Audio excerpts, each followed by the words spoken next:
এটি ছিল আমার ক্লাস ডেমনস্ট্রেশনের হেয়ার। তো দেখে কি মনে হচ্ছে অতিরিক্ত শাইন করছে? তো অতিরিক্ত শাইন করার জন্য অনেকেই ভাবতে পারো যে অতিরিক্ত শাইন স্প্রে ইউজ হচ্ছে।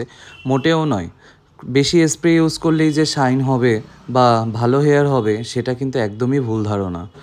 এই হেয়ারটি যে কোনো রিয়েল ব্রাইডে আমরা করতে পারি। তো রেগুলার যেই হেয়ারগুলো আমরা করছি সেই হেয়ারের বাইরেও একটু অন্যরকম করার চেষ্টা করলাম। তো তোমরা জানিও কেমন লাগলো। তো আমার আপকামিং হেয়ার স্টাইলিং ক্লাস শুরু হচ্ছে 9th এপ্রিল থেকে। তো তোমরা যারা ভাবছো এত সুন্দর করে নিট অ্যান্ড ক্লিন এবং হেয়ারে এত শাইন থাকবে সেরকম হেয়ার স্টাইল করতে চাও তোমাদের আপকামিং ব্রাইডদের, তো অবশ্যই ক্লাসে জয়েন করো। আর ক্লাসের লোকেশনটি হলো মধ্যমগ্রামে।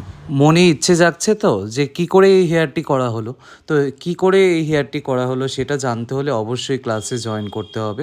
তো তোমরা যারা ভাবছো যে এখনও ভাবছো যে শিখবো কি শিখবো না, কি শিখতে পারবো কি পারবো না, তাদের বলছি তাড়াতাড়ি সিট বুকিং করে নাও, কারণ আমার এখানে হাতে ধরে একদম কম স্টুডেন্ট নিয়ে শেখানো হয়। তো তোমরা ভালোভাবে শিখতে